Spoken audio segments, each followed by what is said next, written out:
Assalamualaikum warahmatullahi wabarakatuh.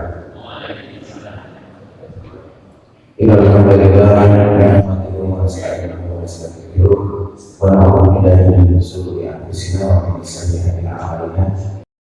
Innahu la ilaha illallah asyhadu an la ilaha illallah wa asyhadu anna Muhammadan abduhu wa rasuluh. Allahumma shalli ala Muhammad wa ala ali Alhamdulillah, dalam zaman yang sangat baik dengan Allah Subhanahu wa Ta'ala.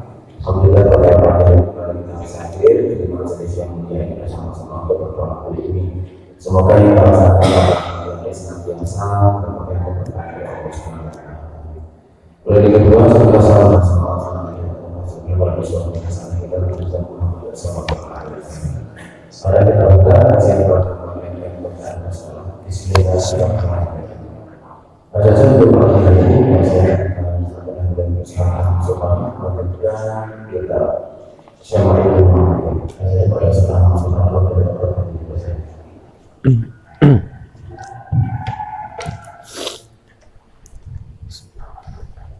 Assalamualaikum warahmatullahi wabarakatuh.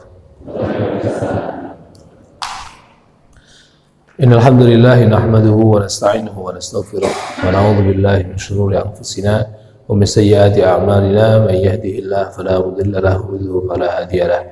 Asyhadu an la ilaha illallah wahdahu la syarika lahu wa asyhadu anna Muhammadan abduhu wa rasuluh la nabiyya wa la rasula ba'dahu. Alhamdulillahirabbil alamin. Pada kesempatan pagi hari ini kita dipertemukan kembali oleh Allah Subhanahu wa taala dalam majelis yang mulia pada kesempatan hari Sabtu pagi hari ini. Salawat serta salam kita aturkan kepada Nabi kita Muhammad sallallahu alaihi wasallam, keluarganya, sahabatnya dan juga seluruh umatnya hingga akhir zaman nanti. Jemaah, bapak-bapak, ibu-ibu dan juga baik yang menyimak di channel maupun di radio rahimakumullah. Alhamdulillah pada kesempatan pagi hari ini kita masih berada di bulan Rabiul Awal di tanggal berapa nih? 15-an Rabiul Awal. Sebuah hal yang tentunya kesyukuran selalu harus kita sampaikan kepada Allah Subhanahu wa taala. Kesyukuran itu dengan cara apa? Namanya kita bersyukur. Dalam kehidupan kita harus selalu antara dua hal, syukur dan sabar. Itu memang ketetapan kita. Kalau ingin jadi yang spesial di hadapan Allah Subhanahu wa taala, tentunya keadaan syukur dan sabar ini harus selalu ada. Kita kalau harus nunggu datangnya musibah baru sabar, baru diangkat derajat, maka sebelum hal itu terjadi kita banyak-banyak bersyukur kepada Allah Subhanahu wa taala. Syukur itu dengan pertama dengan menyampaikan bahasa kita ya berterima kasih. Bahasa syariatnya ya tsana atau memuji Allah Subhanahu wa taala atas nikmat yang telah Ia berikan kepada kita, dengan mengakui bahwa dalam diri kita nikmat itu hanyalah datang dari Allah Subhanahu wa taala. Jadi kita bersyukur kadang-kadang hanya bersyukur kepada orang yang memberi, dalam artian yang menjadi jalur tersampaikannya rezeki kepada kita. Kita ngajari kepada anak kita, misalkan dapat kita kasih uang, kemudian ayo bilang apa ke Umi, ke Abi, atau bilang ke Pak Dia, sudah diberikan suatu hal, matur nuwun. Itu istilahnya kita baru memberikan rasa pujian atau penyampaian rasa terima kasih kepada orang yang menyampaikan atau menjadi wasilah tersampaikannya rezeki atau harta itu kepada kita. Tapi kita belum lengkap, belumlah dikatakan bersyukur ketika kita belum mengucapkan alhamdulillahirabbil alamin, bahwa kita mengakui bahwa rezeki itu, nikmat itu adalah datang dari Allah Subhanahu wa taala, dan hanya Allah lah yang pemberi. Kesehatan bukan Pak Dokter, bukan juga rumah sakit, tetapi kesehatan, kesembuhan Allah lah yang memberikan kepada kita. Harta kita juga datang dari Allah Subhanahu wa taala. Itu yang pertama, sisi syukur, yaitu dengan kita mengucapkan pujian dan beserta pengakuan bahwa itu adalah dari Allah Subhanahu wa taala saja. Yang kedua, wujud syukur itu adalah dengan menggunakan atau memanfaatkan hal yang telah Allah berikan kepada kita berupa apapun itu untuk mencapai ridhonya. Artinya digunakan atas hal-hal atau dalam hal-hal yang Allah ridhoi. Kita mendapatkan rezeki kesehatan, maka kesehatan kita pakai untuk bertaat kepada Allah Subhanahu wa taala. Kalaulah kaki ini sehat, melangkah ke sana sini mudah, dapat rezeki motor, dapat rezeki mobil, dapat rezeki kendaraan, apapun bentuknya, kayak apapun keadaannya, alhamdulillah kita syukuri. Plus diantaranya, oh ternyata mosok untuk pergi ke tempat yang jauh mampu, untuk pergi ke masjid berat, ini berarti kurang bersyukur. Karena apa? Karena sudah diberikan oleh Allah Subhanahu wa taala kesehatan, kemampuan untuk bergerak, kemampuan untuk pindah tempat dari satu tempat ke tempat yang lain, ternyata hanya dipakai untuk keperluan harian, tidak dipakai untuk hal-hal yang lebih Allah ridhoi. Dalam bab yang lain tentunya juga sangat banyak ya, bahwa kesyukuran kita itu diantaranya adalah untuk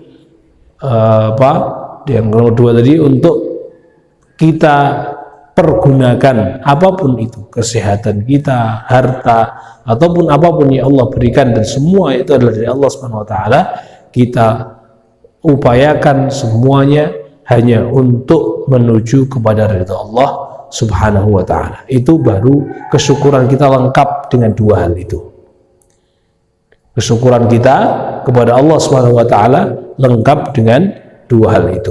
Nah, termasuk hal yang harus kita syukuri, ya, hal yang harus kita syukuri kepada Allah Subhanahu wa taala, yaitu apa?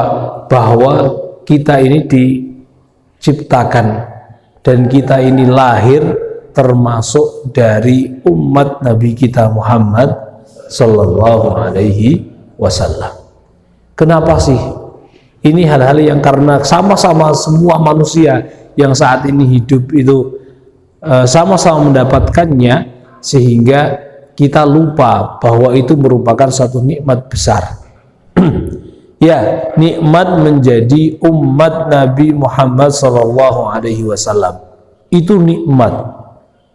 Loh, emang apa? Itu biasa, bagi yang lain juga iya. Ya, kalau kita hanya melihat sesama yang hidup saat ini.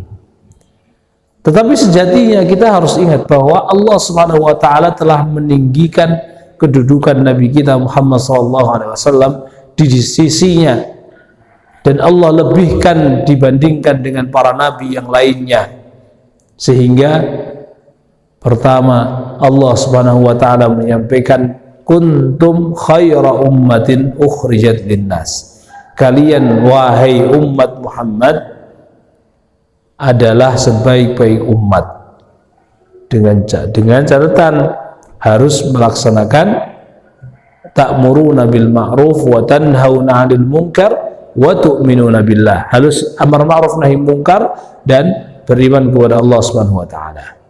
Itu yang pertama. Ada keistimewaan yang lain, ada, yaitu bahwa kita ini adalah umat terakhir, tetapi menjadi umat yang pertama diurus di akhirat nanti, sehingga masuk surganya pun bagi umat ini yang taat kepada Allah Subhanahu wa taala dan Rasulnya menjadi umat yang pertama masuk surga. Coba kita bayangkan, kira-kira kalau dari Nabi Adam sampai sekarang itu suruh ngantri untuk masuk ke surga saja tanpa ada hisab, sementara ada hisab yang sangat lama, itu kira-kira kita dapat nomor antrian berapa? Itu kalau semua sudah ngantri koyo opo nih.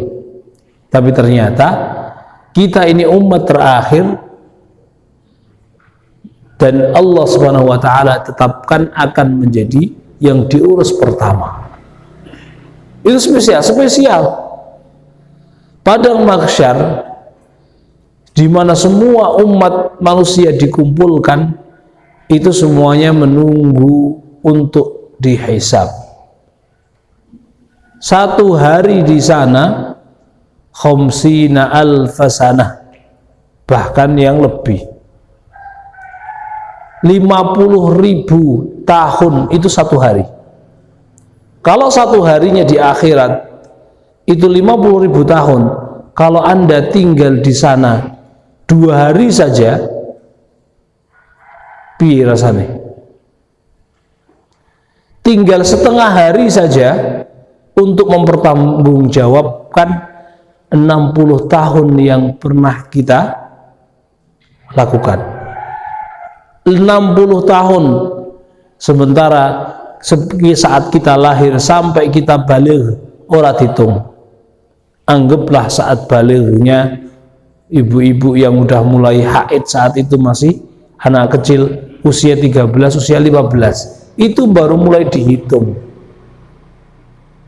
Mulai dihitung. Kalau usianya itu sampai 70, berarti berapa? Hanya sekitar 55. Itu yang dihitung. Dihitung kue ngopo. Kenapa seperti ini? Kemana, dari mana uangmu, kemana engkau belanjakan? Itu baru dihitung. Hitungannya ngantri ini kayak apa nih? Sementara kalau satu hari saja kita tinggal di sana 50.000 tahun, kuat napa mboten? Kita tinggal seperti itu.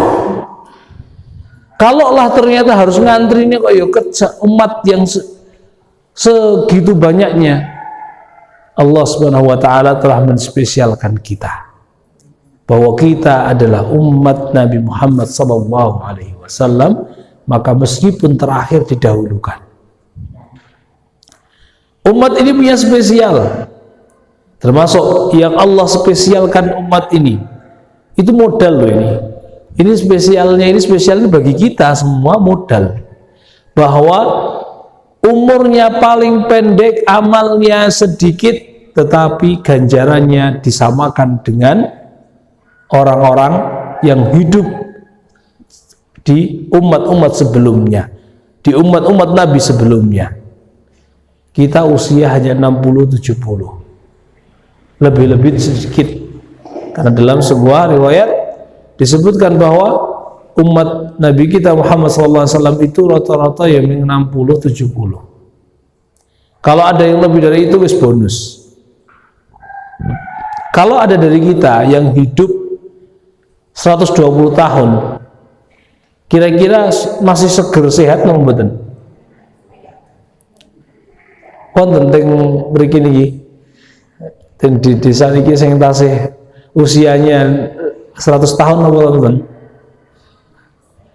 Kira-kira 100 tahun ki apa ya isih mlaku kuat? Rono rene isih kuat. Sangat-sangat jarang.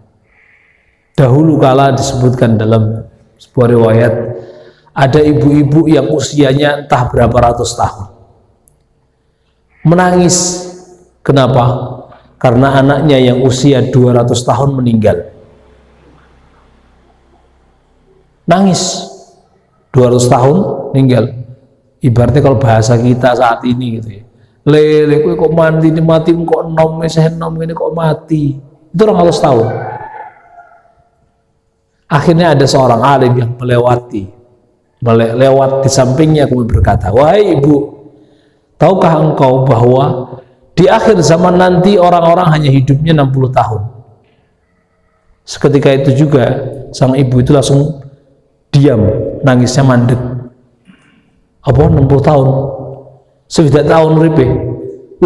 Kalau aku kok hidup di zaman itu wis tak gawe ibadah tok, ora perlu liyane. Kita mikir, wah mosok sewidak tahun orang ibadah tok. Mungkin kita karena kita pakai logika kita zaman sekarang. Kalau bapak-bapak dan ibu-ibu semua lihat di sekeliling kita anak-anak yang pondok, anak-anak yang sekolah, dia belum bekerja, dia belum menghasilkan maisha atau uang untuk dirinya belum, tapi dia mau untuk belajar, mau untuk yang di pondok gelem kon ngaji. Kowe mondok berapa tahun? 5 tahun. Pondok berapa? 10 tahun. Sampai kuliah baru mulai kerja. Itu berapa tahun? Itu sampai ada yang 5, ada yang 10 tahun mondok siap. Itu kan ibaratnya kayak, oh berarti khusus untuk ibadah 5 tahun, 10 tahun. Dari usianya berapa? Yang hanya 50, 60 tahun, 60, 70 tahun. 5 tahun sih siap kok. Nah, kita 5 tahunnya kita untuk siap mondok misalnya gitu. Ada yang siap ke pesantren 5 tahun, wes ora perlu ngapa-ngapain, nggak usah kerja, wes kok yang penting urip, belajar terus, itu siap 5 tahun. Bagi orang-orang zaman dahulu, 5 tahunnya itu tuh seperti 1 tahun. Kita bayangkan Nuh alaihi salam usianya 1000, berdakwah sebagaimana Allah sebutkan 950 tahun. Kita sholat niku berapa tahun sih? Bapak-bapak ibu niku mulai rajin teng masjid niku usia pinten? Bener-bener sholat ini niku mboten bolong niku usia pinten? Sing pun mboten bolong-bolong kecil bener-bener bisa khusyuk untuk rada anteng sholat ini niku usia pinten? Mungkin sudah ada yang berjalan 20 tahun, sudah ada yang berjalan 30 tahun sholat sementing ngeten iki. Rasanya kadang-kadang wis kesel. Poso setiap tahun hanya 1 bulan. Sudah berapa kali kita puasa? Coba bayangkan, Anda harus beristiqomah sholat, kemudian puasa, sedekah, taat, ora oleh maksiat, taat kepada Allah Subhanahu wa taala. Niku istiqomah rajin ngoten niku sampai 200 tahun, 500 tahun, 900 tahun. Siap napa mboten? Kaya apa sabari Nabi Nuh alaihi salam yang berdakwah 950 tahun, ternyata yang beriman kepadanya hanya sekitar 80 orang. Berarti per tahun setahun tuh kan, 356 hari itu, padahal beliau itu berdakwah kesel-kesel, mboten ming seminggu pisan, mboten. Beliau itu sudah berdakwah, ono sing diajak alon-alon ngobrol, wonten sing ting umum beliau juga sampaikan, ya bengi lailan wa nahara. Itu sampai Nabi Nuh menyampaikan, ya Allah, aku telah berdakwah kepada mereka siang dan malam hari dengan cara yang terang-terangan maupun sendiri-sendirian. Wes berbagai macam cara aku telah lakukan ya Allah. Tapi ternyata yang beriman hanya sedikit. Setahun dakwah tambah jamaah ini kuming setunggal. Siji tok setahun. Kaya apa sabari? Sementara jumlah atau kewajiban ibadah saat itu lebih banyak daripada kita. Insya Allah semuanya pernah mendengar cerita tentang Isra Mi'raj. Isra Mi'raj, bahwa Rasulullah SAW saat Mi'raj dari Masjidil Aqsa ke Sidratul Muntaha, sampailah beliau bertemu dengan Allah Subhanahu wa taala dan diwajibkan untuk mendirikan sholat. Pertama kali perintahnya sholat itu pinten? 50 kali dalam sehari. Siap nomboten Pak? Maka alhamdulillah Nabiullah Musa alaihissalam bertemu dengan beliau, wahai Muhammad, umatmu ora kuat lek kon 50 ping 50 sedina ora kuat. Sana minta lagi untuk diurangi. Akhirnya diminta, ya Allah, agar engkau menguranginya. Dikurangi, berkurang sampai 5. Itu menunjukkan bahwa umat-umat terdahulu sholatnya, ibadahnya lebih banyak daripada kita. Sampai andaikan 50 itu jumlahnya bukan waktu tapi rakaat misalkan, kita hanya 17. Andaikan jumlahnya itu 50 itu maksudnya adalah rakaat, sementara yang lain maksudnya adalah waktunya. Ini sebuah andaian saja. Misalkan 50 itu maksudnya rakaat, kita 17, andaikan tetap 50 rakaat saja. Siap? Ini wajib loh nih, betul sunnah loh. Bisa jadi kita mungkin satu hari ada yang lebih dari 50 rakaat ya, tapi kan masih sunnah. Lek pas sibuk tinggal sunai. Kalau pas sibuk, yang penting fardunya dilaksanakan. Itu menunjukkan apa? Umat ini usianya paling pendek, amalnya paling sedikit dibandingkan dengan umat-umat sebelumnya, tetapi pahalanya disamakan. Dengan apa diantaranya? Dengan malam Lailatul Qadar diantaranya. Dengan Allah Subhanahu wa taala memberikan nilai dari pahalanya setiap amalan kita. Allah lebihkan. Maka sampai-sampai suatu saat, ini yang termasuk keutamaan yang nomor berapa? Nomor 4 dari keistimewaan kita sebagai umat Nabiullah Muhammad SAW, bahwa suatu saat Nabi kita duduk di masjid bersama dengan di Masjid Quba di kota Madinah, bersama dengan para sahabatnya, kemudian berkata, wahai para sahabat, gimana kira-kira kalau sepertiga penduduk surga adalah umatku? Ya Masya Allah, itu udah spesial ya Rasulullah. Bagaimana kalau lebih dari itu? Masya Allah, senang para sahabat mendengar dari itu. Kemudian Nabi mengatakan, sungguh demi Allah, demi zat yang aku berada dalam genggamannya, demi Allah Subhanahu wa taala, aku berharap bahwa separuh dari penduduk surga adalah umatku. Allahumma shalli alaihi wa alihi. Rasulullah berharap dan berdoa kepada Allah, meminta kepadanya bahwa separuh penduduk surga adalah umat ini. Itu berarti tiketnya diobral loh. Tiket surga ini kali Nabi diobral untuk kita. Apakah kita mau atau enggak? Mau untuk menjadi bagian dari itu atau enggak? Maka sampai Rasulullah mengatakan, kullu ummati yadkhulunal jannah illa man aba. Setiap umatku itu pasti masuk surga kecuali yang enggak mau. Jadi jenengan dadi umat Muhammad niki sallallahu alaihi wasallam niku mesti masuk surga. Itu kata Rasulullah. Illa man aba, kecuali yang enggak mau. Para sahabat baru aneh. Loh, wonten to Kanjeng Nabi sing mboten gelem mlebu surga niku? Allah. Illa man aba. Maka mereka berkata, kila wa man ya'ba ya Rasulullah.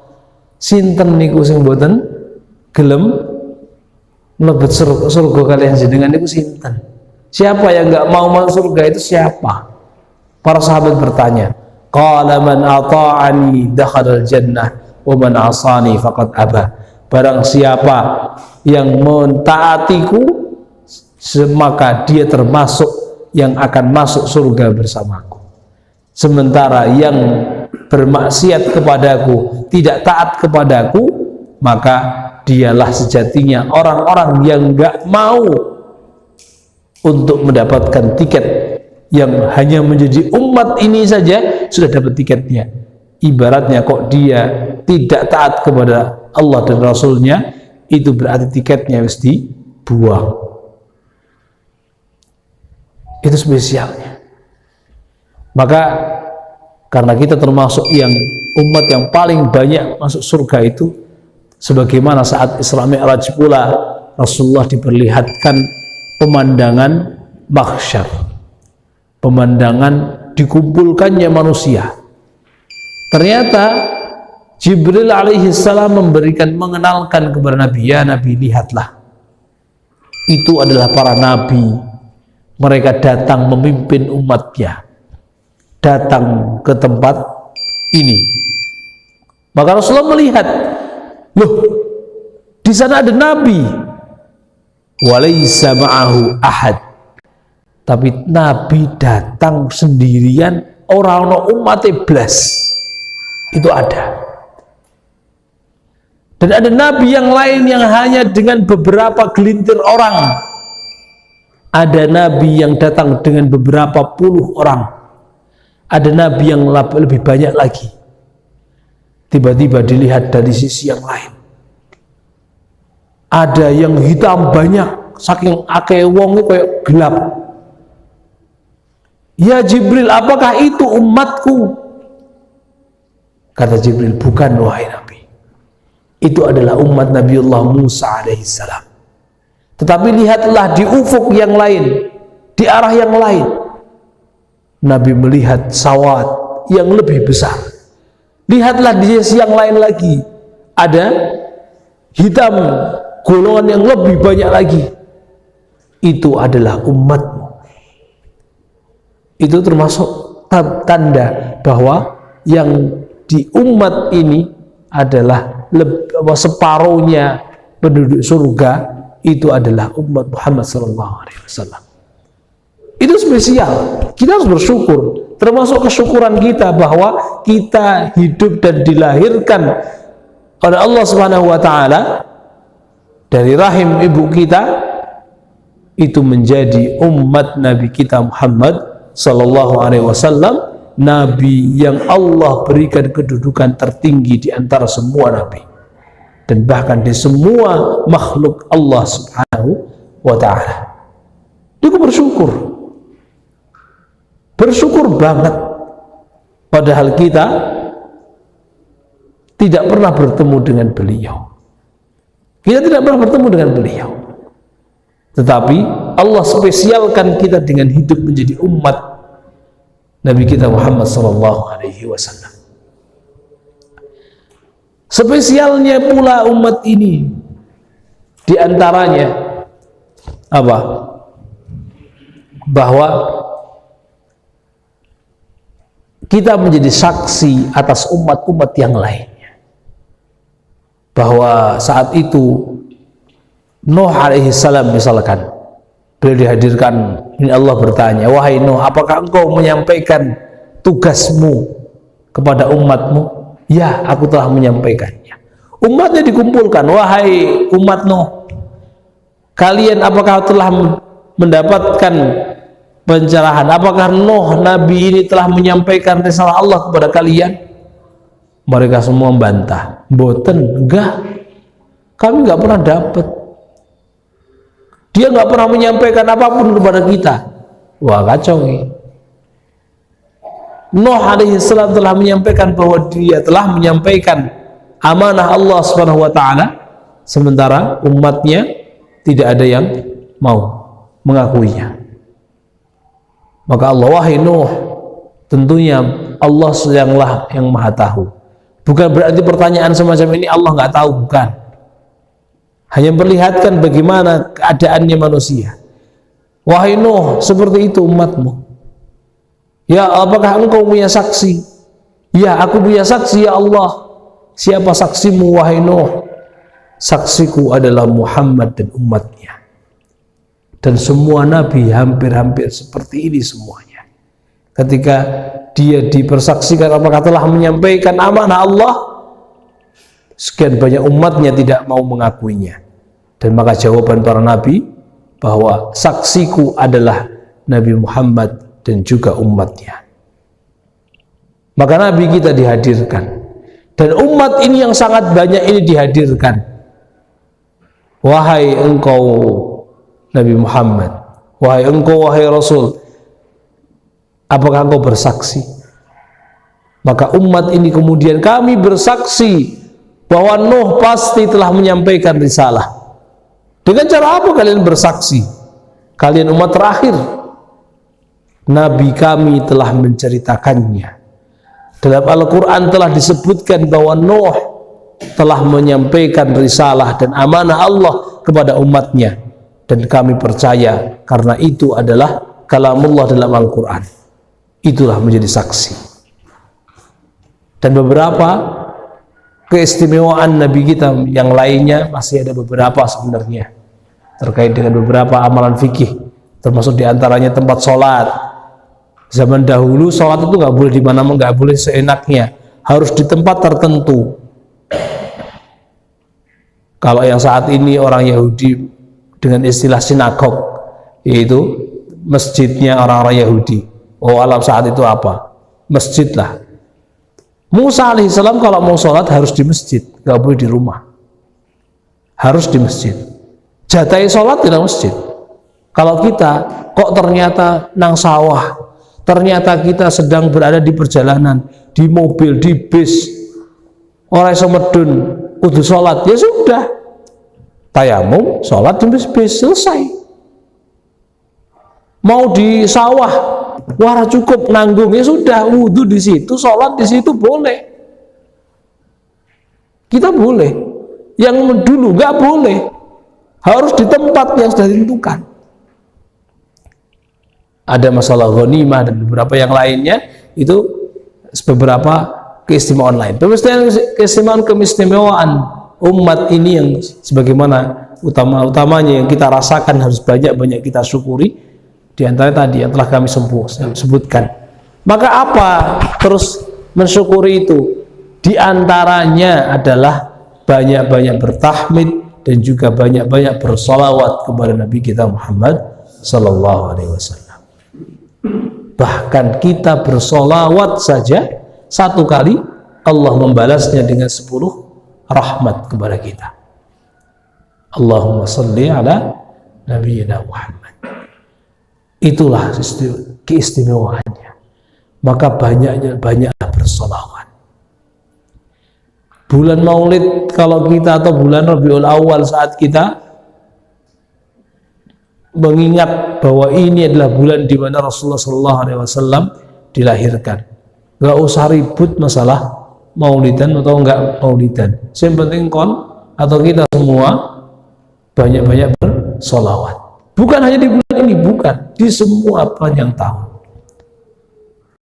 Dan bahkan sholawat itu andaikan kita nggak mau yang lain, ya nggak mau yang lain, dungo apa, wis bingung ardungune apa, sholawat saja, orang usah dungo yang lain, nggak apa-apa, itu sudah cukupi. Jadi ada zikir-zikir yang secara umum bisa kita laksanakan, yang itu andaikan kita tidak menghafal doa-doa apapun, kita tidak menghafal doa apapun, ya itu dengan salah satu di antara 3 itu cukup. Yang pertama adalah Quran. Kita baca Quran terus, bersolat di maca Quran, ini maca Quran terus, maca Quran aja nih, wes hatam balik, hatam lagi, balik terus kayak gitu terus sampai lupa untuk meminta, maka Allah akan berikan kepada kita yang lebih baik daripada yang lain, orang lain minta. Anda nggak minta, Allah akan berikan. Anda nggak minta, tapi Allah akan berikan yang spesial. Yang kedua dengan istighfar. Dengan istighfar. Orang hafal dengan zikir yang lain, apa yang lain nggak, istighfar, terus nanti istighfar. Itu juga akan Allah berikan rezeki yang melimpah. Allah akan berikan kesehatan. Allah akan berikan kemudahan. Yang ketiga dengan sholawat. Yang ketiga dengan sholawat. Seorang sahabat, ya Rasulullah, bagaimana kalau aku jadikan setengah atau sepertiga dari doaku adalah sholawat kepadamu?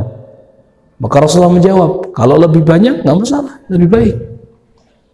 Ya Rasulullah, kalau aku jadikan setengah dari doaku adalah sholawat kepadamu, baik. Kalau engkau menambahinya nggak masalah. Ya Rasulullah, aku akan jadikan semua doaku isinya hanya sholawat kepadamu. Maka Rasulullah menjawab, sungguh tukfahammuk wa ghufira dzambuk, dosamu diampuni, keinginan-keinginanmu yang baru terberontak di hatimu akan Allah berikan tanpa engkau memintanya. Itu spesial 3 hal ini. Ada yang benar-benar lagi konsen membaca Quran, menghafal Quran sampai lali karo liyane, nggak masalah. Atau yang kedua, nggak tahu arep maca Quran orang di hafalan, kemana nggak tahu, ya istighfar. Atau yang ketiga, di mana-mana sholawat terus. Sholawat apa? Allahumma sholli ala Muhammad. Itu paling sedikit, minimal, paling kecil. Allahumma sholli ala Muhammad. Allahumma sholli ala Muhammad. Itu sudah sholawat.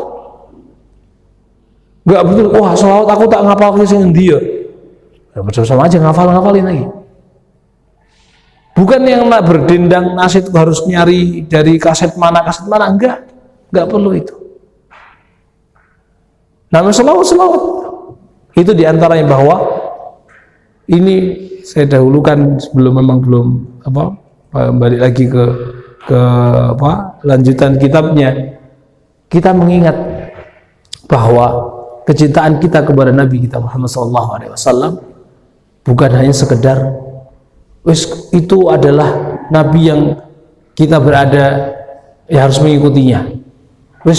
Bukan hanya itu, bahwa ternyata hanya menjadi bagian dari umatnya saja itu sudah spesial. Menjadi bagian dari umatnya itu sudah spesial dan harus hal yang kita syukuri besar, bahwa kita termasuk umatnya. Kaya apa kalau kita nggak jadi umatnya? Uripe dawa, amale kudu akeh, dihisabnya suwe, terakhir kaya apa rasanya? Bab itu saja meskipun tetap masuk surga, suwe tekani. Ternyata Allah SWT berikan kita karunia yang spesial, yang sangat-sangat spesial, yaitu menjadi umat Nabi kita Muhammad Sallallahu Alaihi Wasallam. Maka perbanyaklah salawat kepadanya, kenali dirinya sehingga kita lebih cinta kepadanya, kenali lebih dalam dirinya sehingga kita mau dan bersemangat untuk mencintainya. Wujud cinta kita adalah bersalawat kepadanya. Itu diantara kepadanya. Maka sampai ada yang mengatakan, alaikum bisyukrillahi ya khaira ummatin. Wajib bagi kalian bersyukur, wahai umat terbaik, bijahin nabil mukhtari khairil bariyah. Kedudukan tinggi yang Allah berikan kepada khairil bariyah, nabi yang tersebaik-baik umat ini. Itu sampai menjadi sebuah dendangan, sebuah syair yang disampaikan dalam beberapa kali rebana. Alaikum bisyukrillahi ya khaira ummatin bijahin nabil mukhtari khairil bariyati. Allah itu mengingatkan.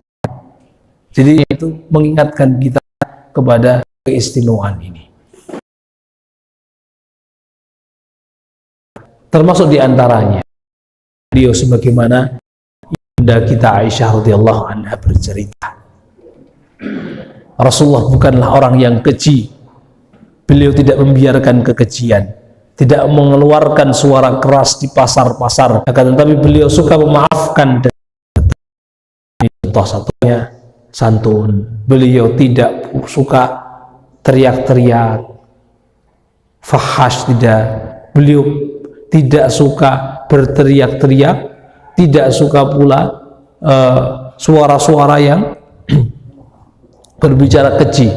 Berbicara keji ini lebih pada berbicara masalah yang hal-hal yang porno. Beliau nggak senang. Gojekan-gojekan kok singarahnya dikit-dikit masih beliau melakukannya. Beliau tidak membalas kejahatan orang lain dengan kejahatan. Itu banyak ceritanya. Dengan Abu Lahab, dengan Abu Jahal, dan dengan sekian banyaknya orang yang lain yang berbuat jahat kepada beliau. Beliau tidak demikian. kepada orang-orang Taif yang beliau berdakwah ke Taif untuk masuk Islam, tapi ternyata justru dilempari dengan bebatuan, diusir dari Taif, sampai beberapa dari tubuh beliau yang mulia itu berdarah, sampai para malaikat marah. Ada malaikat yang Allah Subhanahu wa taala tugasi untuk ngurusi gunung-gunung, datang kepada Nabi, wahai Nabi, apakah engkau mengizinkan gunung-gunung yang ada di sekitar ini akan aku timpakan kepada mereka orang-orang Taif itu? Andaikan Nabi mengatakan ya, maka seketika itu juga orang Taif akan habis. Tapi Nabi enggak. Innahum qaumun la ya'lamun. Mereka itu enggak tahu. Mereka itu enggak ngerti siapa aku. Kenalku, maka mereka berbuat semacam rahim-rahim mereka, dari keluarga-keluarga mereka, orang yang masih hidup saat ini, berikutnya nanti akan beriman. Meskipun demikian, orang lain memusuhinya. Sebenarnya Rasulullah itu berat menghadapi hal itu, tetap di masyarakat beliau tenang. Beliau hanya menengadahkan tangannya dan berkata kepada Allah Subhanahu wa taala, Allahumma inni ashku ilaika dha'fa quwwati wa qillata hilati wa hawani 'alan nas ya arhamar rahimin. Ya Allah, hanya kepadamu aku sampaikan aku sampaikan keluh kesahku. Aku mengeluh kepadamu lemahnya kekuatanku. Itu Allah, Nabi kita sampaikan hanya kepada Allah. Kepada umatnya wis rapopo. Mereka yang berbuat jahatnya. Tapi sebenarnya ketika beliau benar merasa lemah, beliau hanya datang kepada Allah Subhanahu wa taala. Kepada umatnya sangat-sangat sayang. Kemudian hanya menengadahkan tangannya, laporan kepada Allah Subhanahu wa taala untuk minta kekuatan kepada Allah Subhanahu wa taala. Dan juga beliau selalu suka memaafkan, diantaranya cerita akhlak yang sangat mulia. Dari Ibunda Aisyah pula, ia berkata Rasulullah SAW tidak pernah memukul sesuatu dengan tangannya kecuali tatkala beliau berjihad fi sabilillah. Beliau juga tidak pernah memukul pembantu dan wanita. Ini spesialnya Rasulullah, bahwa beliau tidak senang dan tidak pernah memukul orang-orang di sekitarnya. Kita sebagai suami, sebagai ayah, ibu-ibu juga sebagai istri, sebagai ibu, sebagai guru mungkin, pertanyaannya, di rumah-rumah kita, apakah pukulan juga masih sering kita lakukan? Seorang suami apakah kalau marah mudah untuk nampar istrinya? Rasulullah pernah menyampaikan kepada salah seorang istrinya ketika gemes, ono bahasa kita ono nesune, hanya mengatakan, sungguh aku koyok-koyok pengen mukul kamu dengan siwak ini, meskipun hanya pembicaraan dan tidak dipukulkan pula. Itu pun kalau pengen mukul hanya dengan siwak. Kira-kira siwak itu dawane sepinten? Apa ya 1 meter? Nggak mungkin. Siwak bisa di saku. Siwaknya sepanjang pulpen, sepanjang sikat gigi. Itu yang dipakai. Kalau andai kan aku pengen mukul, tak pukul ini. Sementara kita kalau marah, meskipun nggak jadi mukul, kita ngambilnya sapu. Oh, ini tak sapu sudah kita acung-acungkan kan? Itu. Sapu itu bisa mematahkan tangan, bisa mematahkan, ini bisa membuat memar. Kalau siwak, sak kesel-keselnya kayak apa? Itu ibaratnya bahasa kita. Kalau kita meskipun nggak mukul anak, nggak mukul istri, tapi kita sudah ngambil sapu, sudah ngambil mungkin parang, bahkan mungkin mengambil kayu yang lebih gede. Yo, manut ora? Kita mengacukan hal itu. Rasulullah tidak demikian. Dari Bunda Aisyah pula ia berkata, aku tidak pernah melihat Rasulullah SAW membalas kezaliman yang ditimpakan orang kepada dirinya selama orang itu tidak menghina kehormatan Allah Subhanahu wa taala. Akan tetapi apabila sedikit saja kehormatan Allah Subhanahu wa taala dihina orang, maka beliau adalah orang yang paling marah karenanya. Dan seandainya dimintakan kepadanya untuk memilih di antara dua perkara, pastilah beliau akan memilih yang paling mudah selama perkara itu bukan merupakan suatu dosa. Jadi beliau untuk dirinya, beliau sangat-sangat toleran dan sangat-sangat untuk melupakan kesalahan orang. Tetapi perkara dengan Allah Subhanahu wa taala, beliau tidak ada hal main-main. Apakah terus bagaimana dengan kita? Apakah dengan perkara kalau Rasulullah dihina, kemudian kita, Rasulullah kalau dihina kayak gini gak bakal marah, ya sudah? Enggak, levelnya kita di bawahnya. Istilahnya Allah, kemudian di bawahnya level ada masalah kehormatan Rasulullah, ada kehormatan para salaf, ada kehormatan kita.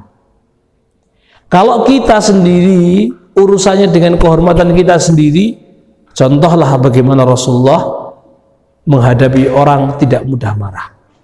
Tetapi ketika kehormatan Allah Subhanahu wa taala, kita menyontoh Rasulullah SAW bagaimana ketika kehormatan Allah dihina, beliau tidak rela. Ketika Rasulullah dihina, itu merupakan termasuk bagian dari kehormatan agama kita. Maka kita tidak rela saat Rasulullah dihina. Jadi kita lihat level kita di mana. Apa yang ada di level atas kita, kita nggak rela. Tetapi kalau kita sendiri, kita memaafkannya. Jadi kalau Rasulullah SAW yang dihina, kita yang tidak akan rela. Kalau agama kita dihina, kita juga tidak akan rela. Sebagaimana Rasulullah, sebagaimana ini diceritakan oleh Bunda Aisyah, kalau Allah yang dihina, Rasulullah nggak akan rela. Tapi kalau dirinya yang dihina, beliau nggak cuek. Tapi apa kalau sahabat demikian? Enggak. Sahabat kalau dirinya sendiri, dia akan cuek.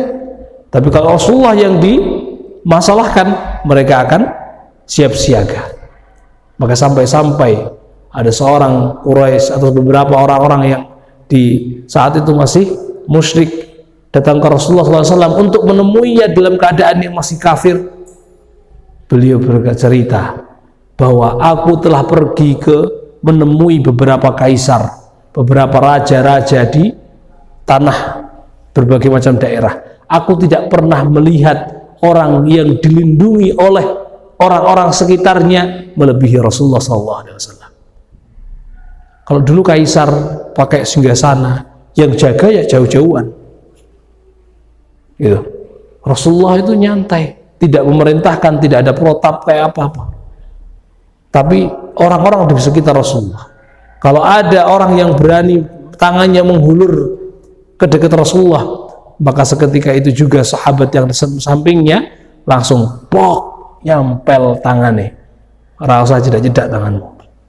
Kalau dia masih kafir, maka tidak rela, benar-benar nggak rela ketika Rasulullah mendapatkan ancaman, Rasulullah mendapatkan ada kemungkinan bahaya, mereka semua melindungi Rasulullah SAW.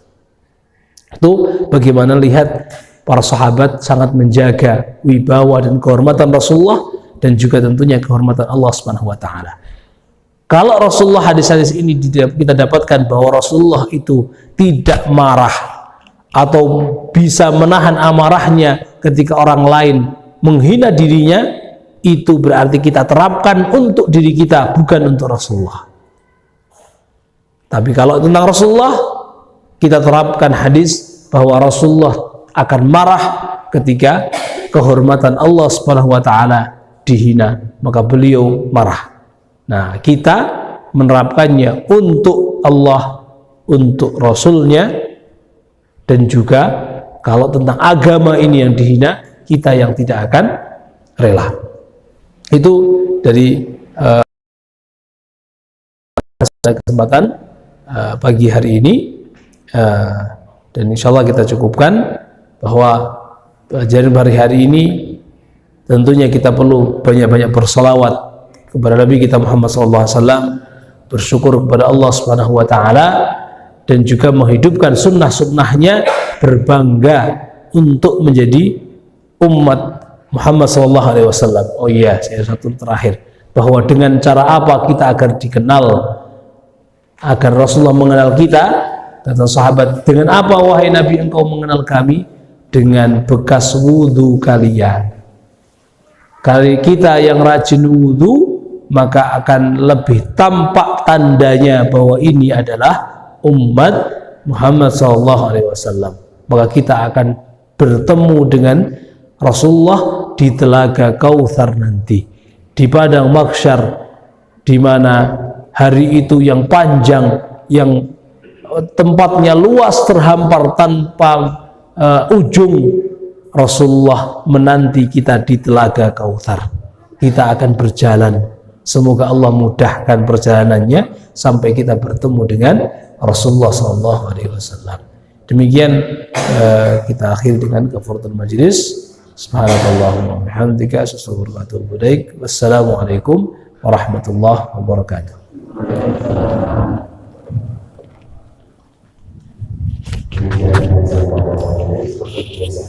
Sebelum pulang itu ada bagian berapa seperti yang saya banyak dari Ustaz.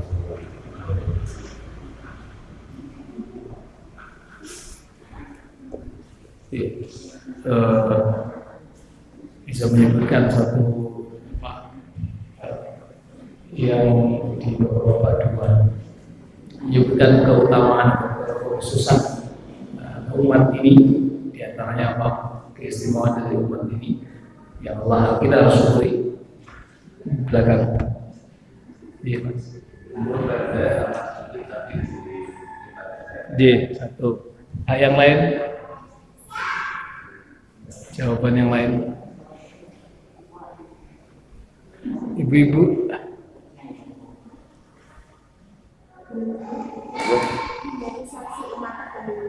Dia menjadi saksi umat terdahulu. Yang lain,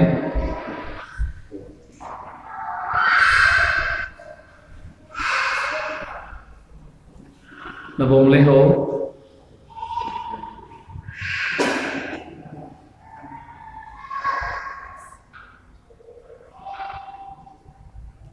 yang bapak-bapak paling sepuh sih, sehingga yang masih ada paling sepuh sih tadi. Aja. Sambung. J. Urusannya.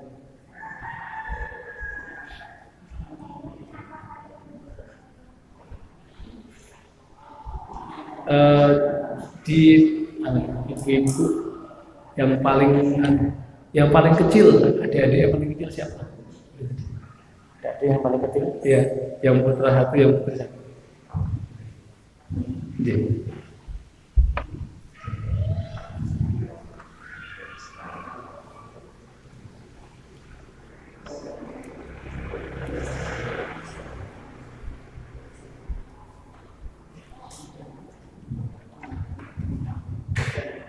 Demikian kajian pada hari ini. Alhamdulillah sudah bersama dengan silang masuk dengan bersama. Kemudian bekerjasama dengan membantu kajian ini juga nanti bisa melanjutkan saya atau mengembangkan kajian yang sudah ada di bawah. Hingga dari yang akan menunjukkan belajar sama dengan Allah. Assalamualaikum warahmatullahi wabarakatuh.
Tidak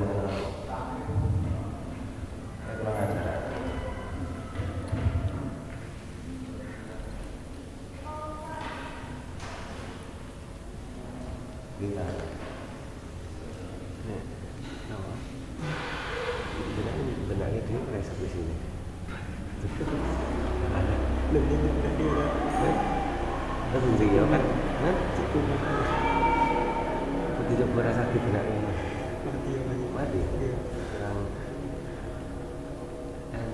ngerti itu mati ini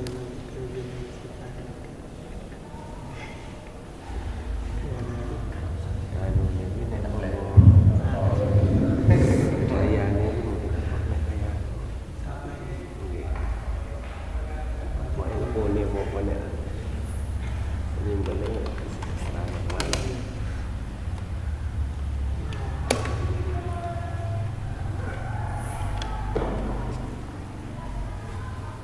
Sekarang saya coba sih pertama kali ini Yunus anak saya nih.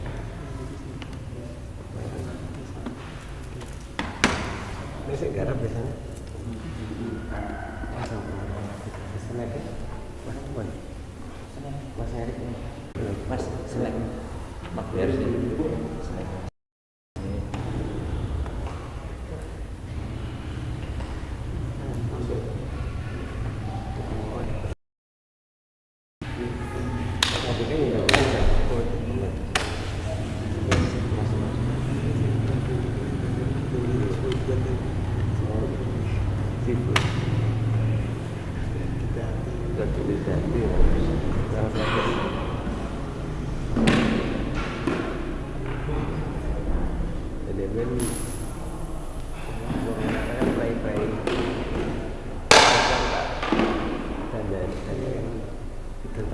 Dari mana? Mas anu weh, mlebu normal, ora sepet.